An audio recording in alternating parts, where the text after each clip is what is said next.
أنفسنا ومن سيئات أعمالنا من يهده الله فلا مضل له ومن يضلله فلا هادي له وأشهد أن لا إله إلا الله وأشهد أن محمدا عبده ورسوله أرسله بالحق بشيرا ونذيرا أما بعد فإن خير الحديث كتاب الله وخير الهدي هدي محمد صلى الله عليه وسلم وشر الأمور محدثاتها وكل محدثة بدعة وكل بدعة ضلالة وكل ضلالة في النار فأعوذ بالله من الشيطان الرجيم بسم الله الرحمن الرحيم شهر رمضان الذي أنزل فيه القرآن هدى للناس وبينات من الهدى والفرقان فمن شهد منكم الشهر فليصم ومن كان مريضا أو على سفر فعدة من أيام أخر يريد الله بكم اليسر ولا يريد بكم العسر ولتكملوا العدة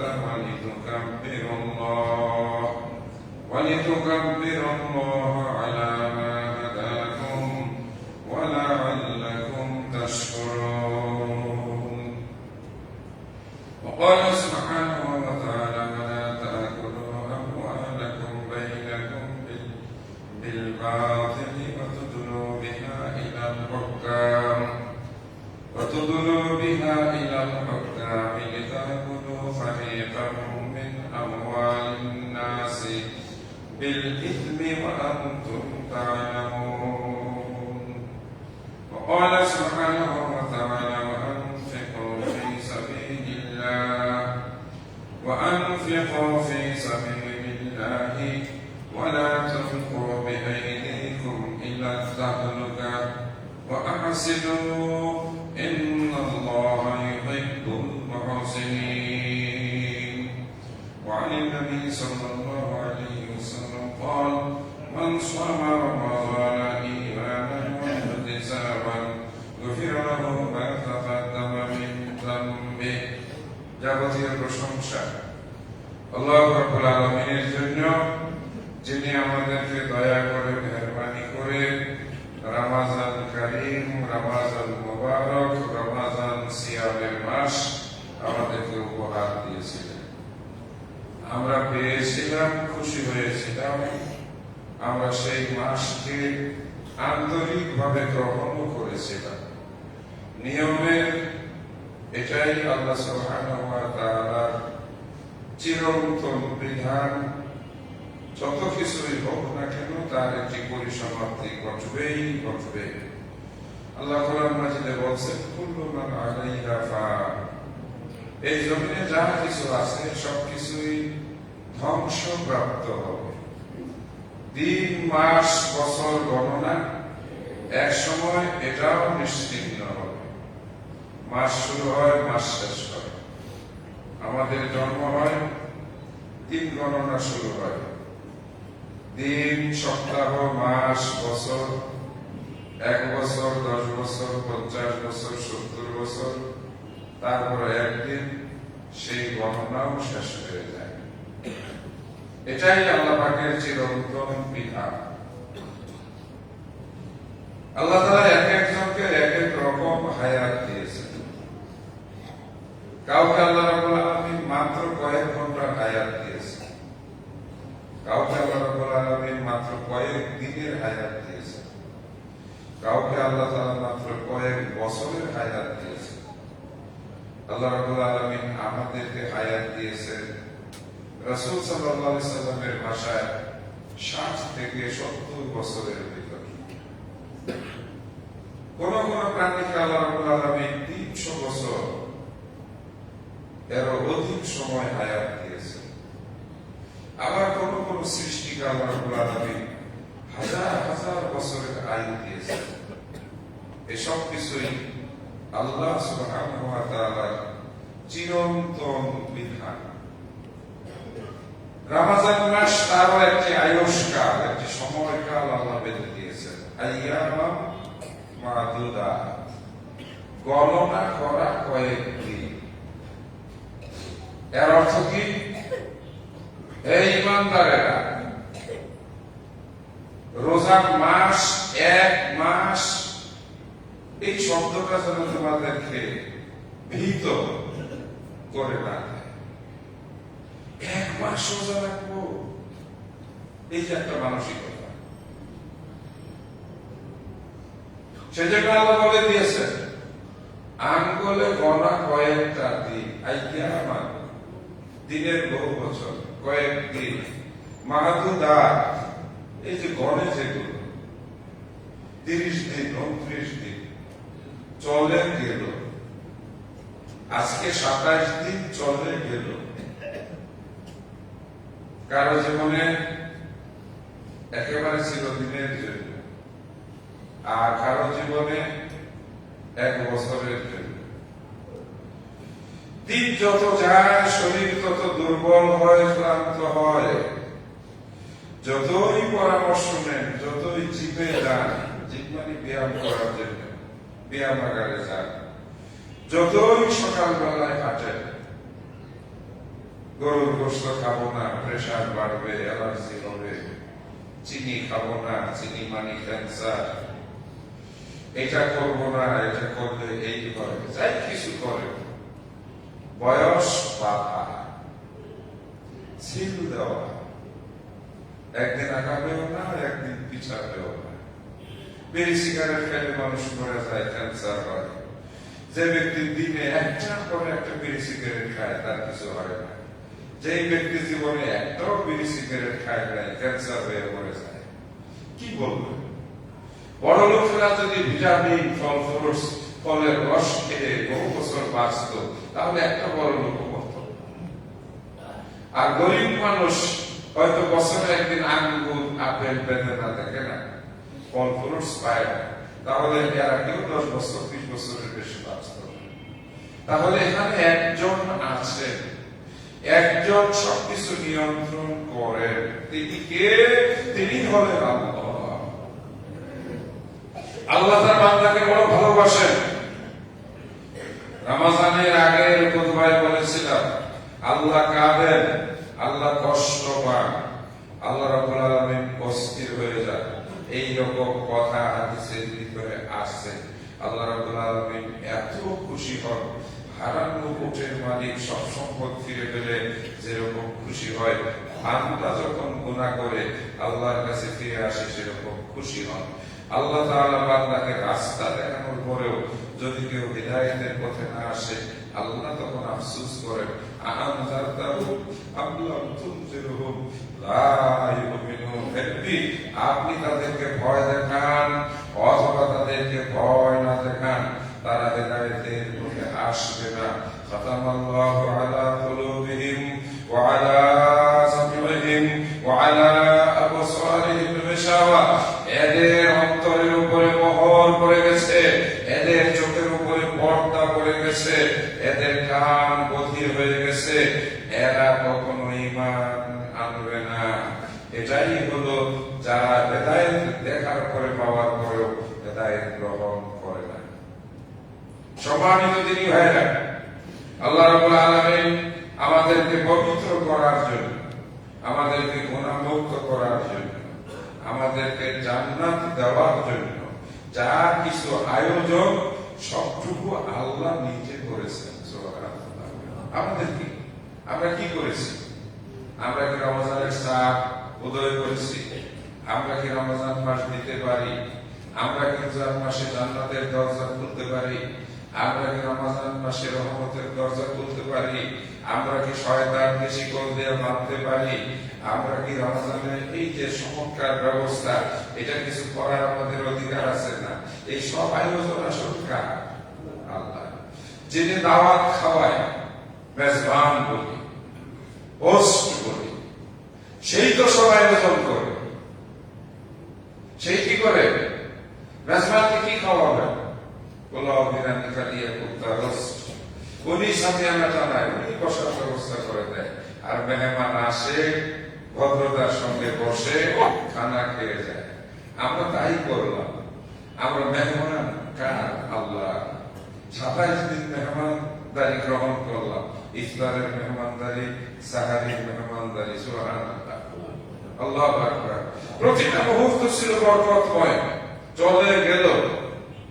হ্যাঁ, আমার আপনার এবার হিসাব মিলানোর বিষয়, আমরা কতটুকু অর্জন করতে পারলাম। রমজান আসে, রমজানকে দেওয়া হয়েছে, রমজানের সিয়ামকে ফরজ করা হয়েছে একটা বড় উদ্দেশ্য। আল্লাহ রাব্বুল আলামিন বলে দিয়েছেন কি? লাআল্লাকুম তাত্তাকুন, যাতে করে তোমরা তাকওয়া অর্জন করতে পারো, যাতে করে তোমরা আল্লাহ ভীরু হতে পারো, যাতে করে তোমরা গুনাহ থেকে দূরে সরে থাকতে পারো, যাতে করে তোমরা পরিশুদ্ধ মানুষ হতে পারো, যাতে করে তোমরা গুনাহমুক্ত ঈমানদার হতে পারো। আল্লাহ রাব্বুল আলামিন সেজন্য আমাদের উপরে রমজানের সিয়াম ফরজ করেছেন। আলহামদুলিল্লাহ। আল্লাহ নিজে বলেন লাআল্লাকুম তাত্তাকুন, যাতে করে তোমরা মুত্তাকি হতে পারো। মুত্তাকিকে, মুত্তাকি শব্দের অর্থ কি? যারা বেঁচে থাকে, যারা দূরে থাকে, যারা সতর্ক থাকে, যারা সাবধান থাকে। কিসের থেকে? পাপ থেকে, অন্যায় থেকে, গুনাহ থেকে, জুলুম থেকে। কোরআন মাজিদের একটি আয়াত পড়েছি, রমজানের আলোচনার পাশাপাশি আল্লাহ রাব্বুল আলামিন রমজানের আলোচনা যেখানে শেষ করেছেন, এরপরের আয়াতে আল্লাহ পাক এই আয়াতটি নাযিল করেছেন। আল্লাহ পাকের হিকমত, আল্লাহ পাকের যে কি উদ্দেশ্য বুঝা বড় কঠিন। রমজানের আলোচনা শেষ করেছেন 187 নম্বর আয়াতে এসে শেষ হয়ে গেছে। 188 নম্বর আয়াতে আল্লাহ বলেন ওয়ালা তা'কুলু আমওয়ালাকুম বাইনাকুম বিল বাতিল, শোনো, তোমরা পরস্পরের মধ্যে নিজেরা তোমাদের সম্পদ, টাকা পয়সা, ধন দৌলত নিয়ে মারামারি, খুন খারাপি, মামলা মোকদ্দমা, জুলুম অত্যাচার, অন্যায় ভাবে একজন আরেকজনের মাল সামানা, ধন সম্পদে হস্তক্ষেপ করবে না। মারামারি করবে, এরপরে তোমরা একটা বিচারকের কাছেও যেও না। উদ্দেশ্য হলো তোমাদের এক দল আরেক দলের সম্পদকে জোরপূর্বক দখল করবে, অতএব সেই সম্পদ তোমরা তোমাদের হস্তগত করবে। ওয়া আনতুম তা'লামুন, জেনে শুনে বুঝে। আল্লাহ তাআলা রমজানের আলোচনার পরে জবরদস্তি করে, জুলুম করে অপরের সম্পদ দখল করা, আত্মসাৎ করা, অপরের সম্পদ ভক্ষণ করা, মারামারি করা, কোপাকুপি করা, ধাওয়া পাল্টা ধাওয়া করা, তারপরে এগুলো নিয়ে মামলা মোকদ্দমা করা। উদ্দেশ্য হলো এক দল খেয়েছে আরেক দল খাবে, অথবা একজন খেয়েছে আরেকজন খাবে, একজন মারা গেছে তার জায়গা আমার দখলে নিতে হবে। এই যে জুলুমের ব্যাপার আল্লাহ রাব্বুল আলামিন রমজানের আলোচনায় কেন যুক্ত করে? মানুষের সততা, মানুষের ভিতরে তাকওয়া। আমরা বিগত সময়ে শুনেছি কেউ কেউ বিদেশের বাড়িতে 40, 50, 60, 70টা বাড়ি, ফ্ল্যাট কিনেছেন। একটা মানুষ কয়টা বাড়িতে শুইতে পারে, ঘুমাইতে পারে? আমরা বিগত সময়ে শুনেছি নামে মুসলমান, ইফতারের বৈঠকে দেখছি টুপি মাথায়, মানুষজনকে নিয়ে ইফতার করেছে, তার নাকি উত্তরায় 80টার উপরে বাড়ি খালি জবরদস্তি দখল করে নিয়েছে। কেমন মুসলমান? আমরা দেখেছি যে যেখানে সুযোগ পেয়েছে সেখানেই জালেম সেজেছে। জুলুম, অত্যাচার, নিষ্ঠুরতা, অবৈধভাবে অপরের সম্পদ হস্তগত করা বাংলাদেশের মানুষের কাছে যেন এটা কালচার। যে যত পাবো দখল নিজের পকেট ভারী করো। অফিসে যে চেয়ারে বসে তার ধান্দা থাকে কেমন করে কাস্টমারের কাছ থেকে পয়সা খসাবে, অর্থাৎ ঘুষ হোক, সুদ হোক, ফাইল আটকায় হোক, জুলুম করে হোক। রমজান কি জন্য? রমজান এক মাস কতটুকু খেয়েছে, একটা মানুষ কতটুকু খাইতে পারে, কতটুকু সে গ্রহণ করতে পারে। আমরা অনেকবারে আলোচনা শুনিয়েছি বিবাহের বৈঠকে। আমরা অনেক সময় অনেকে দেখি পুরা গরুর গোশতের বাটিটা নিজের দিকে টাইনা নিয়ে আসে, রোস্টের প্লেটটা পুরাটা নিয়ে আসে, মনে হয় যেন 10টা রোস্ট খায়।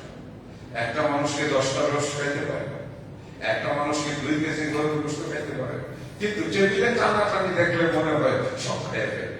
একটু পরে যদি বলে যে ভাই আরেকটা রোস্ট কিন্তু মাপছে, তার মানে কি? মানুষ, আল্লাহ তার একটা সীমা দিয়েছেন।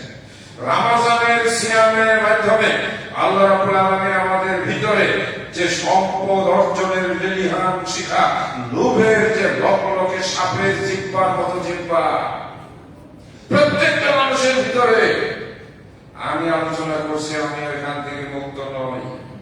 বহু মানুষ আমরা এই হাত দিয়ে আমরা জুলুমকারী, অপরের সম্পদ দখলকারী, ইয়েতিমের সম্পদ আত্মসাৎকারী।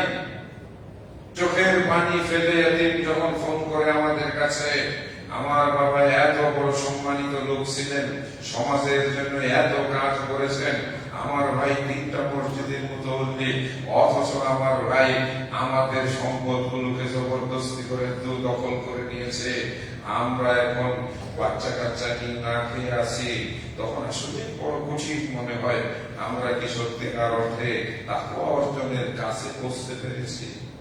সম্মানিত ভাইরা, মানুষের সত্তার সবচাইতে বড় নিদর্শন হলো যদি সে নিজেকে সংযত করতে পারে, যদি সে নিজেকে আল্লাহর ভয়ে সমস্ত পাপ কাজ থেকে দূরে থাকতে পারে, মানুষ যদি নিজেকে নিয়ন্ত্রণ করতে পারে, কমপক্ষে লোভটাকে পরিহার করতে পারে, তাহলে সেই মানুষটাই হয় মুত্তাকি। নিজেকে নিজে যাচাই করবেন।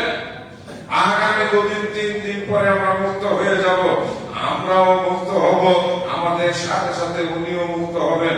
যার নাম হলো ইবলিস, যাকে বেঁধে রাখা হয়েছে।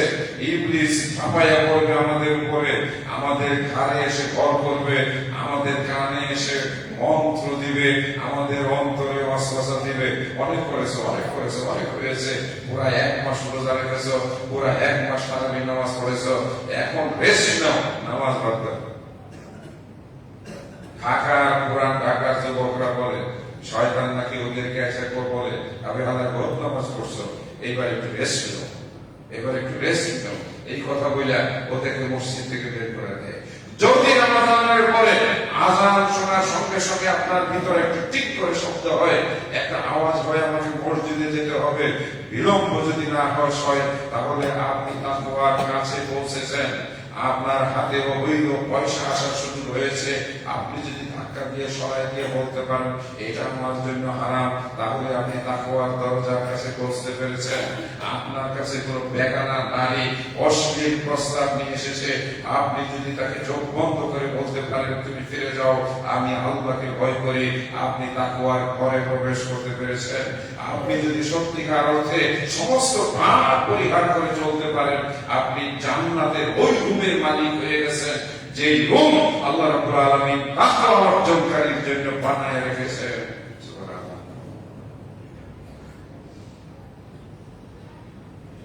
আল্লাহ পাক কোরআন মাজিদের সূরা বাকারায় রমজানের আলোচনার পাশাপাশি একেবারে স্মরণ করিয়ে দিয়েছেন, হে ঈমানদাররা, ওয়ালা তাকুলু আমওয়ালাকুম বাইনাকুম বিল বাতিল, তোমরা তোমাদের সম্পদ, তোমাদের খাবার, তোমাদের ধন সম্পদ, সেই ঐশ্বর্যকে পরস্পরের ভিতরে অন্যায় ভাবে কেউ দখল করো না, অন্যায় ভাবে কেউ ভক্ষণ করো না, অন্যায় ভাবে কেউ অর্জন করো না। অতি বড় সতর্ক সাবধান বাণী। সুদ আজকে বাংলাদেশে প্রতিটা মানুষকে আক্রান্ত করেছে। সুদের সঙ্গে আমরা অনেকেই জড়িয়ে আছি। পাড়া মহল্লায়, গ্রামের ভিতরে মানুষের মধ্যে সুদের প্রচলন শুরু হয়েছে। গ্রামগঞ্জে সুদের ব্যাপারটা একেবারেই প্রকাশ্যে। 50 টাকা কারো কাছে ঋণ পাওয়া যায় না, 5 লাখ 1 লাখ টাকা ঋণ চাইলে সাথে সাথে সুদ দিলে দাতার অভাব পড়ে না। এই হচ্ছে বাংলাদেশের মুসলমানের অবস্থা। আবার আমরা কতটা বেঈমান হয়েছি, কেউ যদি কাউকে ঋণ দেয়, ধার দেয়, বিপদে সহযোগিতা করে, টাকা পরিশোধ করার আর নাম নেয় না। টাকার কথা বললে মুস্কি হাসি দেয়, টাকার কথা বললে মুখ ফিরিয়ে নেয়, টাকার কথা বললে এত ব্যস্ত কেন, দিব তো। টাকার কথা বললে হ্যাঁ রাস্তাঘাটে আপনি টাকাটা দেন, টাকা ফেরত দেওয়ার কথা বললে আর টাকা দিতে চায় না। এজন্য বর্তমান সমাজে সুদের প্রচলন। সুদ কিন্তু মানুষ ঠিকই নেয়, অথচ যেই ব্যক্তি সুদ খাবে সে জান্নাতে যাবে না। রমজানে রোজা রাখলেও, সিয়াম পালন করলেও, হজ আদায় করলেও, অথবা সে যতই তারাবির নামাজ পড়ুক না কেন, নবী মুহাম্মদুর রাসূলুল্লাহ সাল্লাল্লাহু আলাইহি ওয়াসাল্লাম বলে গেছেন, সুদখোর যেই ব্যক্তি সুদ খাবে, সুদ দিবে, সুদ লিখবে, অথবা সুদের সাক্ষী হবে, একজন জান্নাতে যাবে না। সুদখোরের জন্য জাহান্নামে ভয়ঙ্কর শাস্তির ব্যবস্থা আছে। সুদখোরকে জাহান্নামের গলিজ রক্ত পুষ সেই অত্যন্ত গরম বালতি ভরে তার গলার ভিতরে ঢালা হবে এবং এগুলো তার পিছনে রাস্তা দিয়ে নারী গুলি গলিয়ে বের করে নিয়ে যাবে। সুদখোরের পেট ভর্তি জাহান্নামের ভিতরে ভয়ঙ্কর ভয়ঙ্কর সাপ থাকবে। রাসূল সাল্লাল্লাহু আলাইহি ওয়াসাল্লাম বলেন, 2 মুখী সাপ, এক একটা সাপের দংশনে সমস্ত দেহটা কালো হয়ে যাবে, 40 বছর পর্যন্ত তার যন্ত্রণা চলবে। সম্মানিত দিনী ভাইরা, রমজানের 27 দিন, গতকালকে 27তম রাতে আমরা লাইলাতুল কদর তথা কোরআন নাযিলের বেজোড়া রাতে আমরা আল্লাহর কাছে কান্নাকাটি করে বলেছি, আল্লাহ আমাদেরকে জাহান্নামের আগুন থেকে বাঁচাও। আল্লাহুম্মা ইন্না নাউযু বিকা মিন আযাবিল কবরি ওয়া মিন আযাবিন নার। আল্লাহ দয়া করে তুমি আমাদেরকে জাহান্নামের আগুন থেকে বাঁচাও, তুমি আমাদেরকে কবরের আযাব থেকে বাঁচাও। সুদখোর ব্যক্তি এই দোয়া করে থাকলেও যদি সে সুদ না ছাড়তে পারে, আপনার দোয়া আল্লাহর কাছে কবুল হয় না। ঘুষখোর, আরে আমাদের দেশে পয়সা না দিলে কাজ একেবারেই হয় না। ঘুষ এটা না দিলে তো আমাদের অফিসারদের মনই ভরে না।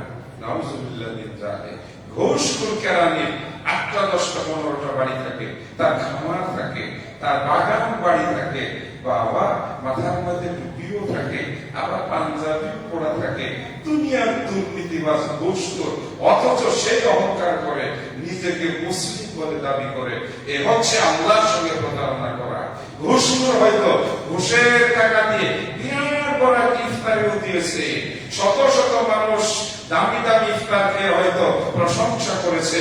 মনে রাখতে হবে, ঘুষের টাকায় আপনি যদি ইফতার করে থাকেন, আপনি যদি দান করে থাকেন, আপনি যদি অন্য কোনো নেক আমল করে থাকেন, আপনি রোজার দ্বারা তাকওয়া অর্জন করতে পারেন নাই, আল্লাহ আপনাকে ক্ষমা করবে না, করবে না, করবে না।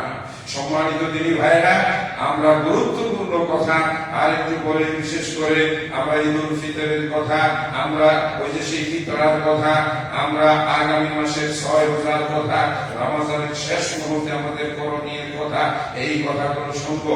তার আগে আমি একেবারেই সংক্ষিপ্ত ভাবে শুধু স্মরণ করিয়ে দিতে চাই, রমজান মাসে রোজা রাখলে আমরা বারবার শুনিয়েছি, মান সামা রমাযানা ঈমানান ওয়া ইহতিসাবান গুফিরা লাহু মা তাকাদ্দামা মিন যামবিহি।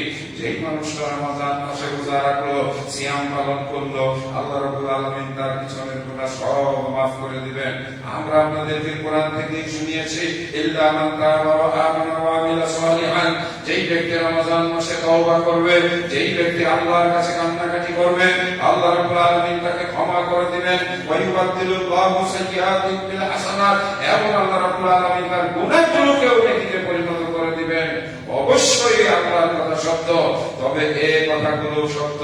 হুকুকুল ইবাদত, হুকুকুল ইবাদত, হুকুকুল ইবাদত আল্লাহ ডেকে বলে দিয়েছেন, এ আমার বান্দারা শোনো, আমার হক আমি আল্লাহ ক্ষমা করে দিতে পারি, কিন্তু আমি কোন বান্দার হক মেরেছো, আমি এটা ক্ষমা করব না। মিটিয়ে ফেলেন, আজকে মিটিয়ে ফেলেন। পারবেন?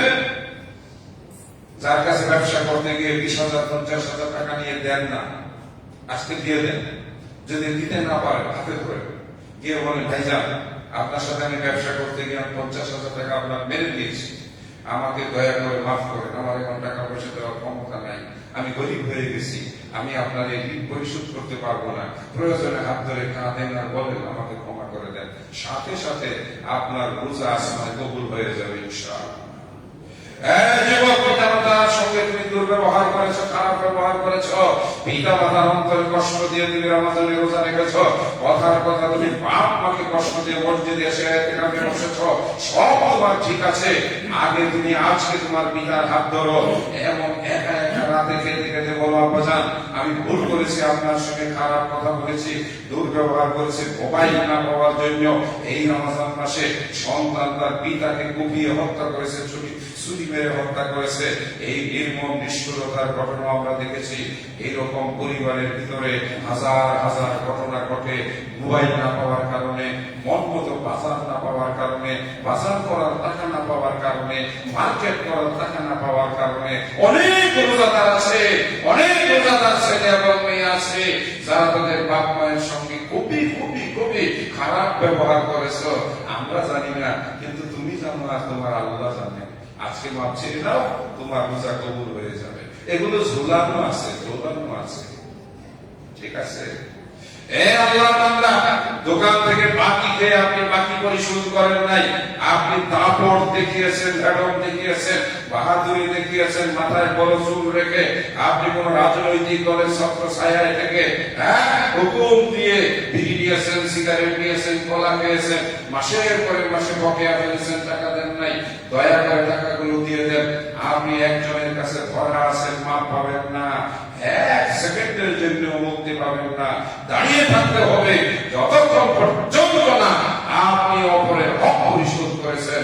জায়গা জমি যদি কেউ দখল করে থাকেন, আজকে রমজানের এই 27 তারিখ জুমাবারে, জুমার নামাজের পরে আসরের নামাজের আগে আপনি ওই জমিওয়ালার সঙ্গে মিটিয়ে ফেলেন। আপনি তাকে নিয়ে বসেন, হয় তাকে জমি ফিরিয়ে দেন, নয় তাকে টাকা দেন, নয় তার কাছ থেকে মাপ নেন। লজ্জার কিছু নাই, লজ্জার কিছু নাই। বহু ঢাকা শহরে বহু হাজি সাহেব আছে, ঢাকা শহরে বহু ভালো ভালো দিনদার আছে, মসজিদের অনেক মুতাওয়াল্লি সেক্রেটারি আছে যারা অপরের জায়গা জমি দখল করে বড় বড় বিল্ডিং তুলে ভাড়া দেয়, খায়, আর বড় লোকি ভাব দেখায়, অথচ সে হারামখোর। আল্লাহ সবাইকে চিনেন এবং জানেন, মাফ করবে না। একটা টাকাও যদি আপনি কারো হক পেয়ে থাকেন, আপনি যতক্ষণ পর্যন্ত ওই ব্যক্তির কাছ থেকে ক্ষমা না নেবেন, আপনাকে ক্ষমা করা হবে না, হবে না।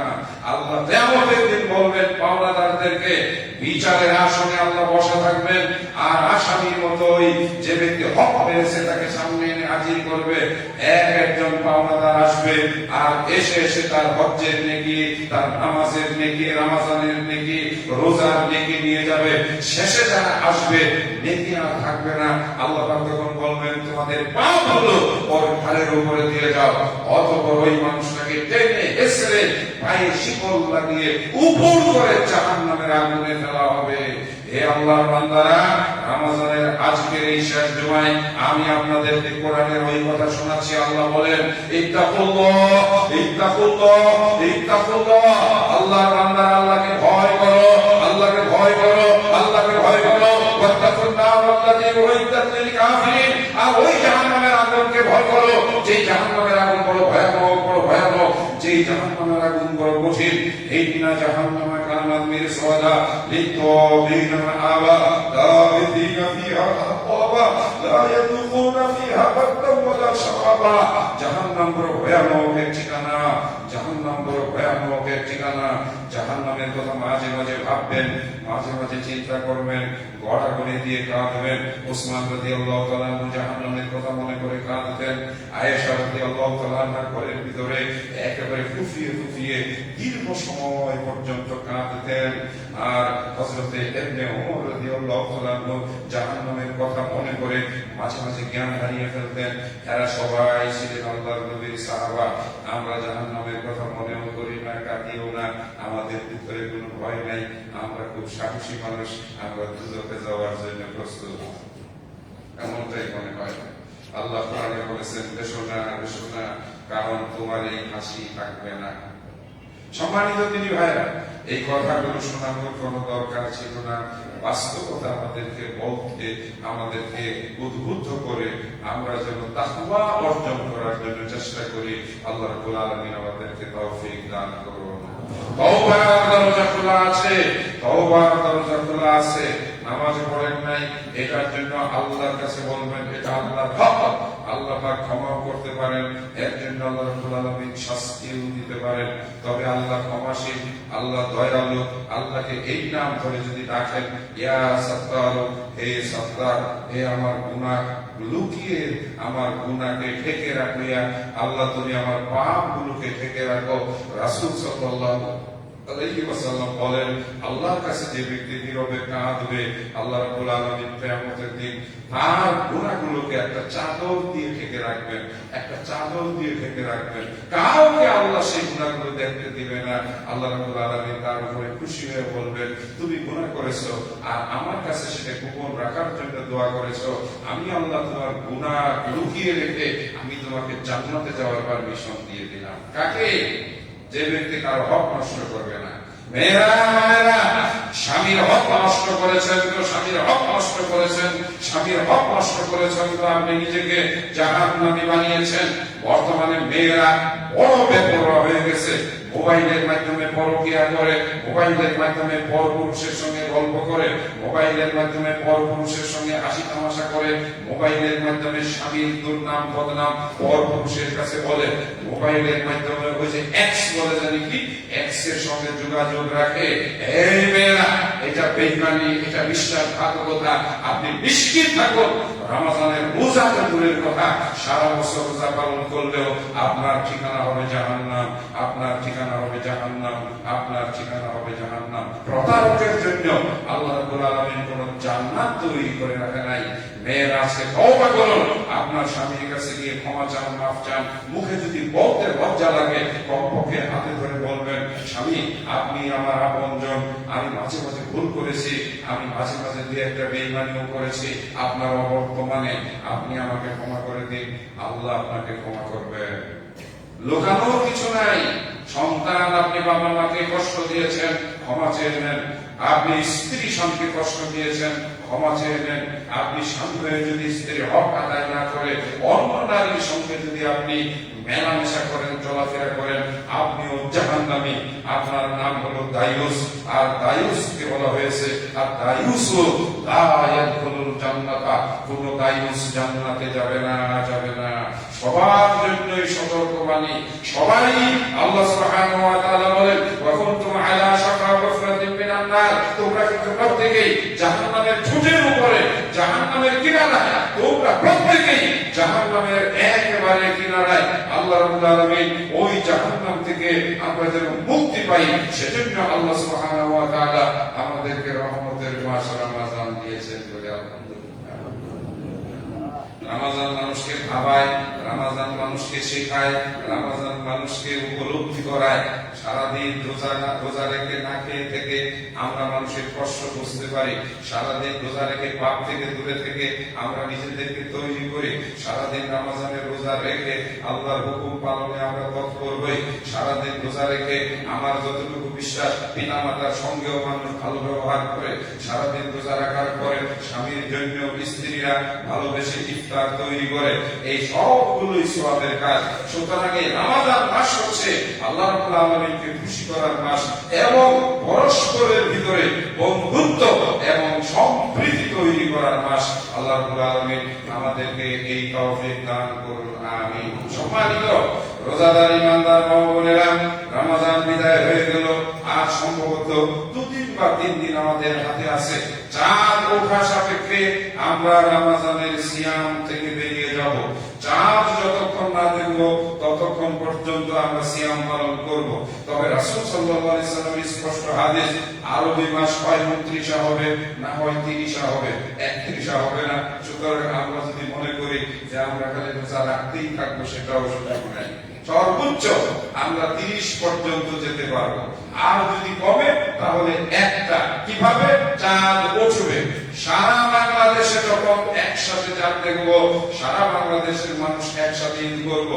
কিছু কিছু মানুষ অতিমাত্রায় বুঝিয়া, যারা বেশি বুঝে ফেলে, এটা আমাদের বাঙালির একটা বড় রোগ। এত বেশি বুঝিয়া মানুষ সারা পৃথিবীতে আর কোথাও নেই। আমরা সারা জীবন বলে আসলাম কি ভেতরা দিতে হবে 2.5 কেজি। কেজির আগে আমাদের মাপ ছিল কি 3.5 সের। 3.5 সের পেলাম কোথায়? আল্লামা আব্দুল্লাহ কাফি আল কুরাইশি রাহিমাহুল্লাহ, বাংলাদেশ জমিয়তে আহলে হাদিস, পাকিস্তান জমিয়তে আহলে হাদিস, তার আগে নিখিল বঙ্গ ব্রিটিশ জমিয়তে আহলে হাদিসের যিনি প্রতিষ্ঠাতা সভাপতি, ওনাকে সৌদি আরবের গ্র্যান্ড মুফতি ওই যে শেখ আব্দুল ওয়াহাব নাজদি কুরাইশি উপাধি দিয়েছেন। এই জন্য তিনি কুরাইশি। তার আরবি ভাষা এত স্বচ্ছ, তার বক্তৃতা শুনে তার বলছে, তুমি তো আমাদের দেশের কুরাইশদের মতো স্বচ্ছ ভাষায় কথা বলো। উনি নিজে মদিনা থেকে একটা চা নিয়ে আসেন বাংলাদেশে। উনি জমিদার ছিলেন, ব্রিটিশ আমলের ধনী মানুষ। তার কোন ছেলে মেয়ে, বউ বাচ্চা ছিল না। তিনি ছিলেন অকৃত দান, মানে অবিবাহিত। উনি সেখান থেকে একটা চা নিয়ে আসেন, এসে বাংলাদেশের মা পেলেন সেই আমাদের শেয়ার পাথর দিয়া, ওই যে ছটা কাচ্চা পোয়া বুঝে গেছি তখন, সেটা দিয়ে মাপ নেই, ওজন করে দেখবেন 3 সের। 3 সেরের চাইতে একটু কম। এটাই চলতে থাকলো। পরবর্তী সময় 3 সের মানে কেজি সেরের চাইতে একটু বেশি। ফলে বাংলাদেশের বড় বড় আলেমরা কে কে?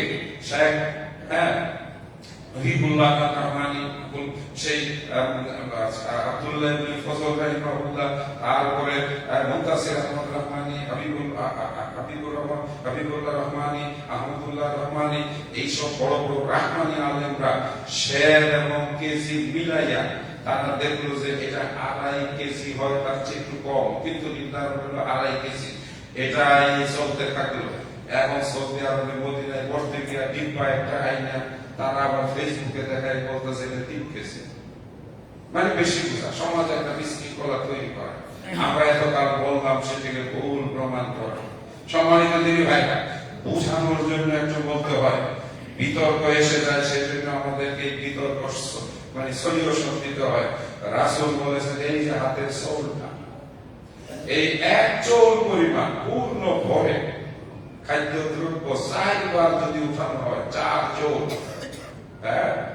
এই 4 চৌল পরিমাণ খাবারকে রাসূলুল্লাহ সাল্লাল্লাহু আলাইহি সাল্লাম 1 সা বলেছেন। এই হাত দিয়ে আমাদের দেশে আগে এত বাটি বুঝি ছিল না। কেউ যদি যাইতো মুসাফির ভিক্ষুক, মহিলারা বাড়ি থেকে এরকম হাত দিয়ে সাথে 1 চৌল চাউল দিয়ে দিত, বলতো 4 চৌল চাউল দিয়ে দাও, 4 চৌল খাবার দিয়ে দাও।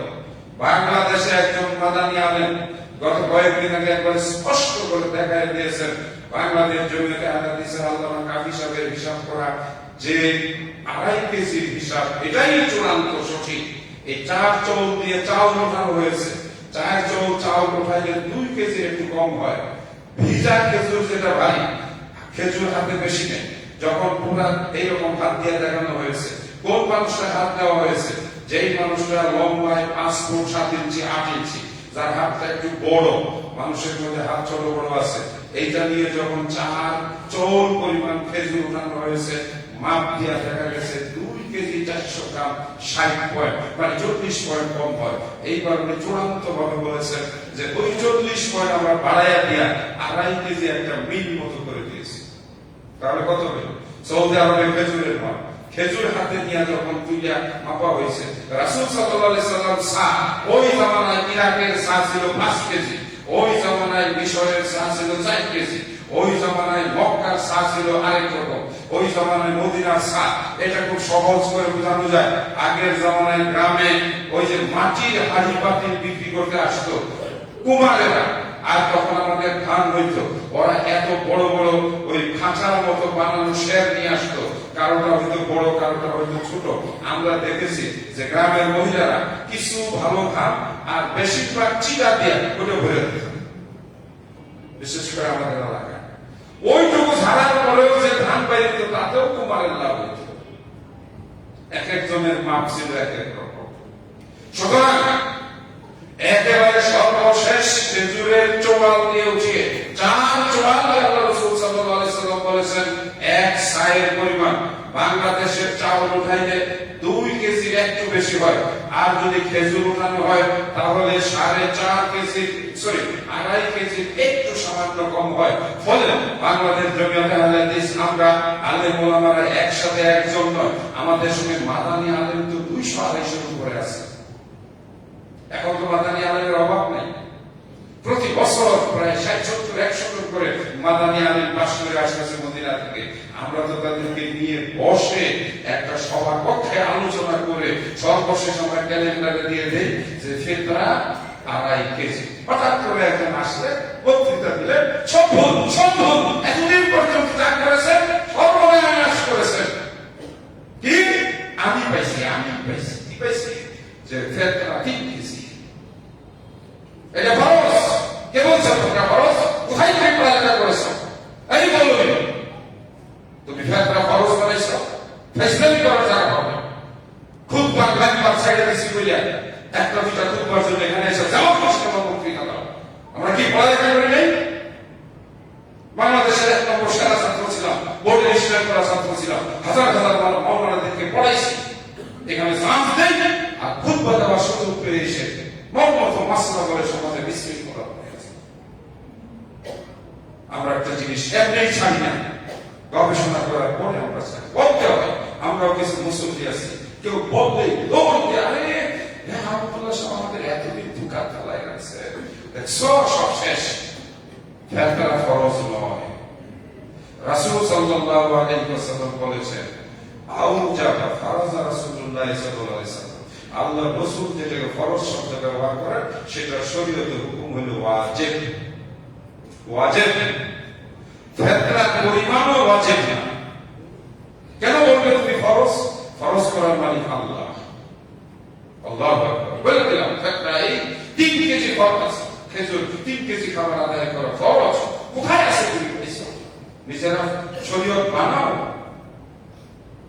সম্মানিত দিনী ভাইরা, কথাগুলো এই জন্যই বলতে হলো যে আমরা এগুলো নিয়ে মাঝে মাঝে সমস্যায় পড়ে যাই। একটু এদিক সেদিক করলেই মনে হয় আমরা বেদাতি হয়ে গেলাম। আমরা একটু এদিক সেদিক করি, আমরা বেদাতি বলতে বলতে এখন আমাদেরকে হাম্বলি মাযহাবের বানিয়ে ফেলেছে। আমরা কিন্তু প্রকারান্তরে হাম্বলি মাযহাবের হয়ে গেছি। রব্বানা লাকাল হামদ হামদান কাসীরান তাইয়িবান মুবারাকান ফি। আল্লাহ রাসূলের পিছনে এক ব্যক্তি জোরে করে বললেন, রাসূল সাল্লাল্লাহু আলাইহি সাল্লাম সালাম ফেরানোর পরে তাকে তো গালিও দেন নাই, তাকে তো বলেন এই জোরে কথা বলছো। বরং তিনি বললেন, আমি দেখলাম 18 জন ফেরেশতা, আরেক হাদিসে 12 জন ফেরেশতা তোমার এই দোয়াটা নেওয়ার জন্য আসমান থেকে প্রতিযোগিতা করে আসতেছে। এর অর্থ কি? যদি তুমি জোরে বলো এবং সেটা ফেরেশতারা শুনে, তাহলে ফেরেশতারা এটা আল্লাহর কাছে পৌঁছায় দেয়। আগে আমরা একটু জোরে বলতাম, বন্ধ করে দিচ্ছি। হাম্বলিরা আসতে বলে ফতোয়া নামাজের মধ্যে কোনো শব্দ করা যাবে না। আল্লাহ রাসূলের সাহাবী শব্দ করলেন, রাসূল তো তাকে বকা দেন নাই, রাসূল তো বরং তাকে কি করেছেন? উৎসাহিত করেছেন।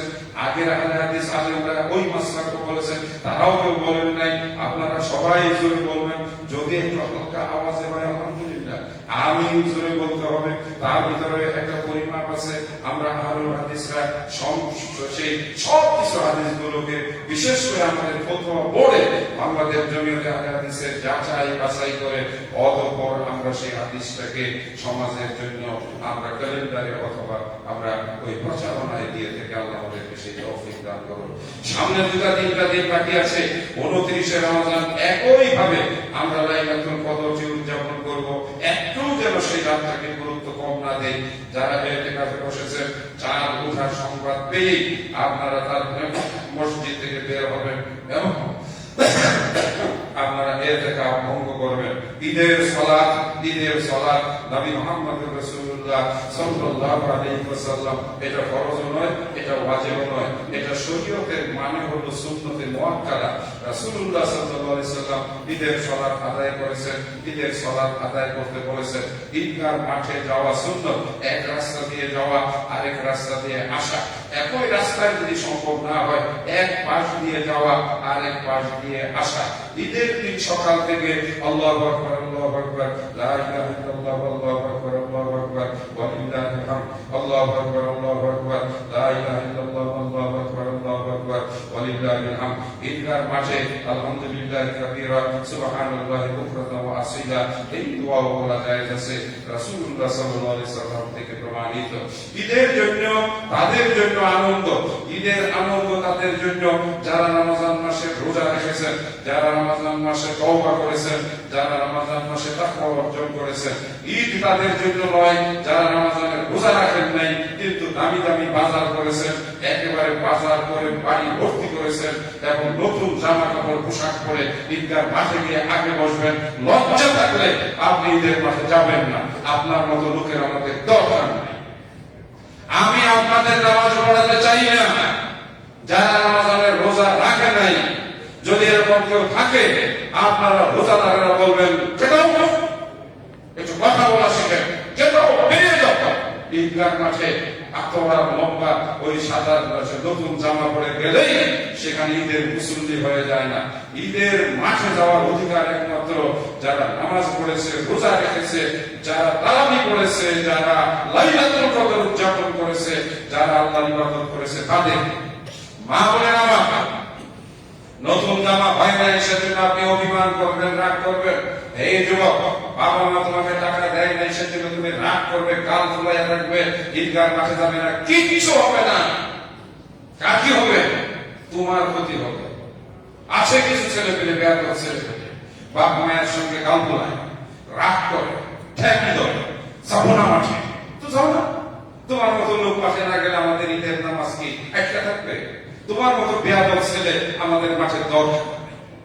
যে ছেলে তার বাপ মায়ের সঙ্গে ঝগড়া করে, নতুন জামা কাপড় না পাওয়ার কারণে বাড়িতে জিনিসপত্র ভাঙে, আমার খবর দিবেন, একটা থাপড়া মধ্যে বাপ মা তাকে কিনে দিতে পারবে, হতে পারে। আমরা বাবা মা জানি সবসময় বাপ মায়ের কাছে টাকা পয়সা থাকে না, সেজন্য বাপ মার উপরে রাগ করে বাড়ি থালাপাটি বেরিয়ে দিয়ে আছে।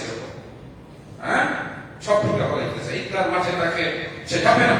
কিছু মহিলা আছে ওই দিন গোসল করবে, গোসল করে রান্না করে মুখ খোলাই রাখে। এদের উপরে আল্লাহর পক্ষ থেকে গজব নাযিল হয়। রাসূল বলেন লিকুল্লি কওমিন ঈদুন, প্রত্যেক জাতির জন্য উৎসব আছে। আমার কওমের জন্য ঈদানের দুইটা ঈদ দিয়েছে। একটা হলো বাদা শাহরি রমাজান, রমাজানের পরে ফি আউয়ালে শাওয়াল, শাওয়ালের প্রথম দিন, আর একটা হলো ফি ঈদুল আযহা। এই দুই দিন, এই দুই দিন আমরা বিনয়ী হব, নম্র হব, শান্ত হব। সমস্ত রাগ, ক্রোধ, ক্ষোভ মুছে আমরা একসাথে তাকবীর বলতে বলতে ঈদগাহ মাঠে যাব ইনশাআল্লাহ। যারা ফিতরা জমা করেছেন উত্তম করেছেন, দূষণীয় কিছু নাই। রাসূল সাল্লাল্লাহু আলাইহি সাল্লাম ঈদের একদিন আগে ফিতরা বিতরণ করার অনুমতি দিয়েছেন। ঈদের দিন সকালে বিতরণ করা উত্তম। জামাতে সমাজে বিতরণ করলে ঈদের আগের দিন কঠিন।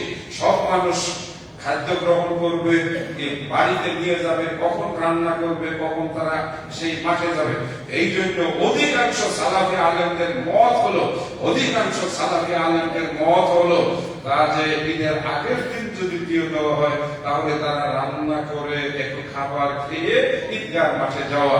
রোজার ঈদ, ঈদুল ফিতর মানেই হচ্ছে কিছু খেয়ে যেতে হবে, কমপক্ষে বেরজোড়া 3টা খেজুর। রাসূল সাল্লাল্লাহু আলাইহি সাল্লাম বলেন ঈদগাহ মাঠে, ঈদুল ফিতরের ঈদগাহ মাঠে কমপক্ষে বেজোড়া খেজুর না খেয়ে কেউ যাবে না। আমরা গত 1 বছর রিপোর্ট পেয়েছি, একজন ঈদগাহ মাঠ থেকে এসে আমাকে জিজ্ঞেস করতেছেন এখন কি ইফতার করবো? আমি বললাম লা হাওলা ওয়ালা কুওয়াতা ইল্লা বিল্লাহ। এটা তো ফজরের পরে মাঠে যাওয়ার আগেই আপনি খেজুর খান, পায়েস খান, মিষ্টি খান, পান্তা ভাত যদি আপনি খান, কলা খান, যে কোনো কিছু খেয়ে আপনাকে ঈদগাহ মাঠে যেতে হবে। রাসূল সাল্লাল্লাহু আলাইহি সাল্লাম বলেছেন এই ক্ষেত্রে নিয়ম হলো বেজোড়া একটা না, কমপক্ষে 3টা 5টা খেজুর খেয়ে ঈদগাহ মাঠে যাওয়া। এটা হলো ঈদগাহ মাঠে যাওয়ার আদব। সারাদিনই আমরা তাকবীর বলবো, নামাজের পরে তাকবীর বলবো, সূর্যাস্তের পরে আমরা তাকবীর বলবো, তাকবীর অব্যাহত রাখবো। চাঁদ উদিত হওয়া থেকে অধিকাংশ আলেমদের মতে তাকবীর বলা, আল্লাহু আকবার, আল্লাহু আকবার, লা ইলাহা ইল্লাল্লাহ, আল্লাহু আকবার, আল্লাহু আকবার, লিল্লাহিল হামদ। গরীব এবং মুসাফির মিসকিন যারা এসেছে, সম্মানিত দিনী ভাইরা, একেবারে শেষ প্রান্তে শেষ কথা 2 মিনিটে শেষ করব। আপনারা দিয়েছেন, আপনারা দিতে থাকবেন। আল্লাহ আপনাদের সম্মান মর্যাদা বাড়াবেন। আমি জানি না আপনারা এটাকে কিভাবে মনে করেন। যখন পঞ্চগড়ের ঠাকুরগাঁয়ের কোন এলাকায় বক্তৃতা করতে যাই, সেখানকার কেউ যখন দৌড়াই এসে বলে আপনার বড়পাড়া মসজিদের মানুষজন খুব মেহমানদারি করে, তারা খুব টাকা পয়সা দেয়। আমি গিয়েছিলাম, আমাকে ডেকে নিয়ে খাওয়াইছে, আমাকে ইফতার করাইছে। তখন খুব ভালো লাগে যে সুদূর বাংলাদেশের এক প্রান্তেও এই মরণপাড়ার একটা সুনাম গানের মাধ্যমে আছে। আপনাদের পিতৃপুরুষ যারা ছিলেন, আমি সবার নাম বলতে পারবো না, নাম বলতে যাবো না, শুরু করেছিলাম 40 বছর আগে। এই আরবি বছর হিসাবে 1 বছর বেড়ে যায় 33 বছরে। ওই হিসাবে আমার খুতবা দেওয়ার বয়স হয়েছে 41 বছর। তখন এসে যে বৃদ্ধ সচ্ছল সাথে দেখেছিলাম, এরপরে আর নাম মনে নাই। সেখান থেকে আজকের এই 40 বছরে কত মুরব্বীকে আমি সামনের কাতারে নামাজ পড়তে দেখেছি। কারো চেহারা ফেরেশতার মতো, কেউ শুভ্র সুন্দর, তারা কত সরল সহজ ছিলেন। মসজিদে বসে তারা নিজের ব্যাগের ভিতর থেকে বসে দান করেছেন, তারা নিজের উপার্জন নিজে করে গেছেন। তারা আমার চাইতে আপনাদের আপন, কারো দাদা, কারো বাবা, কারো পিতা, কারো ভাই, কারো চাচা, যারা কবরের বাসিন্দা, আল্লাহ রাব্বুল আলামিন তাদেরকে ক্ষমা করুন বলি আল্লাহুম্মা আমিন। আমি আজকে শ্রদ্ধার সঙ্গে এই মহল্লা সহবেরাইদের বিশিষ্টজন, বিশিষ্ট দিনদার, বিশিষ্ট সেই ইমানদার হাজী সাহেবগণ যারা আল্লাহর ঘর জিয়ারত করে দুনিয়া থেকে গেছেন, মসজিদ বানিয়ে গেছেন, আল্লাহ তুমি তাদের সবাইকে ক্ষমা করে দাও। আল্লাহুম্মা গফির লাহুম ওয়ারহামহুম ওয়া'ফু আনহুম ওয়া'তাজালাহুম। আল্লাহ দয়া করে মেহেরবানি করে তাদেরকে জান্নাত নসিব করে দাও। আল্লাহ বিশেষ করে এই মহল্লার যে সকল মুরব্বীগণ চলে গেছেন, যারা আপনি কেউ ভাইয়ের মতো, ছেলের মতো, ভাতিজার মতো স্নেহ করতেন, আজকে ওই মানুষগুলো নেই। রব্বুল আলামিন তার কবরের বাসিন্দা, আল্লাহ তুমি তাদের কবরগুলোকে জান্নাতের বাগান বানিয়ে দাও। আল্লাহ তুমি তাদের কবরগুলোকে প্রশস্ত করে দাও। রব্বুল আলামিন যেসব মহিলারা, যেসব বাবুনেরা আমাদেরকে এত ভালোবাসতেন, তারা নিজেদের অলংকার পত্র খুলে দিয়ে এই মসজিদ নির্মাণের জন্য দান করেছিলেন, সেই দৃশ্য চোখে ভাসে যে মহিলারা নিজের গলার চেন, হাতের বালা, গলার মালা, নাক ফুল, কানের দুল, এইগুলোকে যারা দান করে এই মসজিদ নির্মাণ করেছিলেন, তাদের অধিকাংশই মৃত্যুবরণ করেছেন। আল্লাহ তাদেরকে তুমি জান্নাত নসিব করে দাও। রব্বুল আলামিন আমাদের মধ্যে এই মুহূর্তে যারা অসুস্থ আছে, আল্লাহ তাদের সবাইকে সুস্থতা দিয়ে দাও। পুরো বেড়াইতের ভিতরে যে সমস্ত ভাইয়েরা বোনেরা জটিল কঠিন যুগে আক্রান্ত, আল্লাহ তুমি তাদেরকে তুমি সুস্থতা দান করে দাও। আমাদের অত্র এলাকার সম্মানিত সাবেক এমপি মহোদয় একেএম রহমতুল্লাহ সাহেব অসুস্থ, আল্লাহ তুমি তাকে সুস্থতা দান করো। আল্লাহ তুমি তার দ্বারা সমাজের আরো কাজ করার তৌফিক দাও। রব্বুল আলামিন আমাদের মধ্যে সহনশীলতা বৃদ্ধি করে দাও। আমাদেরকে তুমি বারাকা দান করো, আমাদেরকে তুমি সত্যিকারের ঈমান দান করো, আমরা যেন সত্যিকারের ঈমান হয়ে তোমার কাছে যেতে পারি। আল্লাহুম্মা আ'ইজ্জিল ইসলাম ওয়াল মুসলিমিন ওয়ানসুরিল ইসলাম ওয়াল মুসলিমিন। আল্লাহুম্মা হাফিজিল ইসলাম ওয়াল মুসলিমিন। সুবহান রাব্বিকা রাব্বিল ইজ্জাতি আম্মা ইয়াসিফুন।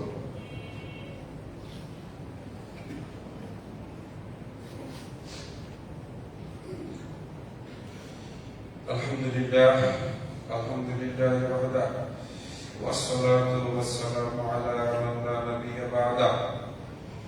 সম্মানিত দিনী ভাইরা, 1 বছর বয়স আমাদের বেড়েছে, শরীরে অসুস্থতা বাসা বাঁধছে, যে অসুখ হচ্ছে সেটা আর যায় না। যুবকদের উদ্দেশ্যে বলছি, আমরা যারা বয়সের দিকে এগিয়ে চলছি, একটা একটা করে সমস্যা হচ্ছে, কেন জানি সে আর যাচ্ছে না। মাঝে মাঝে মনে হয় এদের আশা হচ্ছে আমাদেরকে নিয়ে যাওয়া। এভাবেই মানুষের জীবনের শেষ হয়। আমরা আজকের এই 27, আজকের এই সর্বশেষ রমজানের জুমায় আবারও আমরা একজন আরেকজনকে ক্ষমা করে দিলাম, ক্ষমা করে দেব। আল্লাহ তুমি আমাদের এই ক্ষমাকে কবুল করে নাও। আমরা দোয়ার ভিতরে বলি ইন্নাকা আফুউন তুহিব্বুল আফওয়া, আল্লাহ তুমি ক্ষমাশীল, তুমি ক্ষমা করাকে পছন্দ করে। এর অর্থ হলো আমরা যদি একজন আরেকজনকে ক্ষমা করি তাহলে আল্লাহ আমাদেরকে ক্ষমা করবেন। তুহিব্বুল আফওয়া মানে কি? যদি আপনি কোন ভাইকে ক্ষমা করে দেন, ভাই আমার কাছ থেকে তুই 10,000 টাকা নিছিস, দিতে পারতেছিস না, যা মাফ করে দিলাম। আপনি আশায় আছেন আপনার কাছে এসে মাফ চাইব, তাই না? কিন্তু আপনি যদি আগ বাড়ায় বলেন যে তুই দিতে পারতেছিস না, আমি জানি তুই পালায় পালায় থাকস, আমি ডাক দিলে তুই অধিকটা চলে যাস, উচিত তুই আমার টাকা দিতে পারবি না, যা আজকে আমি তোকে মাফ করে দিলাম, আল্লাহ আপনাকে মাফ করে দিলেন।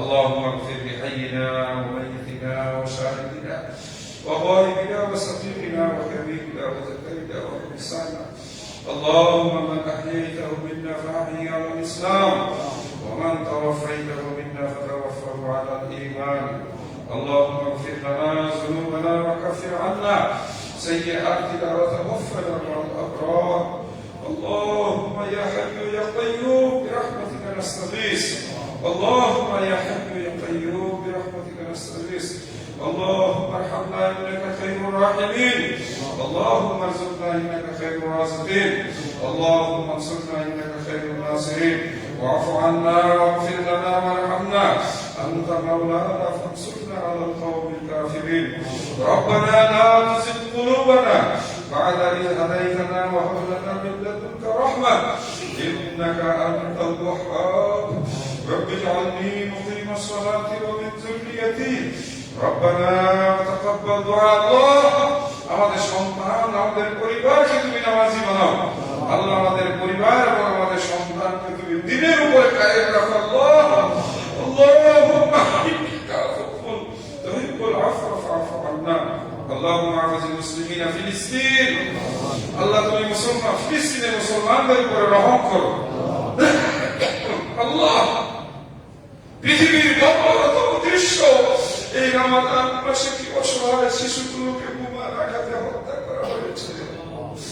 রব্বুল আলামিন তুমি সেই ফিলিস্তিনি মুসলমানদের স্বাধীনতা দিয়ে দাও আল্লাহ, তুমি ফিলিস্তিনি মুসলমানদের উপরে তোমার রহমত নাযিল করে দাও আল্লাহ। আমরা জুমার খুতবায় তোমার কাছে দোয়া করছি আল্লাহ, আল্লাহুম্মা দাম্মির দিয়ারা ইসরাইল, আল্লাহ তুমি ইসরাইলকে ধ্বংস করে দাও আল্লাহ, তুমি নেতানিয়াহুর উপরে গজব নাযিল করে দাও আল্লাহুম্মা মাসজিদ জামাহুম, আল্লাহ তুমি তাদের ঐক্য ধ্বংস করে দাও, আমেরিকা রাশিয়ার এই সবকে তুমি ধ্বংস করে দাও আল্লাহ, তুমি মুসলমানের ইসলামকে তুমি হেফাজত করে নাও আল্লাহুম্মা হাফিজিল ইসলাম ওয়াল মুসলিমিন, আল্লাহুম্মা আনসুরিল ইসলাম ওয়াল মুসলিমিন, আল্লাহুম্মা হাফিজিল ইসলাম ওয়াল মুসলিমিন, আল্লাহুম্মা আনসুর মান নাসারা দীন মুহাম্মাদিন সাল্লাল্লাহু আলাইহি ওয়াসাল্লাম ওয়াহজুরিল কাফারাতা ওয়াল ফাজারাতা ওয়াল মুশরিকিন, আল্লাহ কাফের মুশরিকদের ঐক্য তুমি ধ্বংস করে দাও। আল্লাহুম্মা সাল্লি আলা মুহাম্মদ ওয়া আলা আলি মুহাম্মদ কামা সাল্লাইতা আলা ইব্রাহিম ওয়া আলা আলি ইব্রাহিম ইন্নাকা হামিদুম মাজিদ, আল্লাহুম্মা বারিক আলা মুহাম্মদ ওয়া আলা আলি মুহাম্মদ কামা বারাকতা আলা ইব্রাহিম ওয়া আলা আলি ইব্রাহিম ইন্নাকা হামিদুম মাজিদ। ইবাদাল্লাহ রাহিমাকুমুল্লাহ।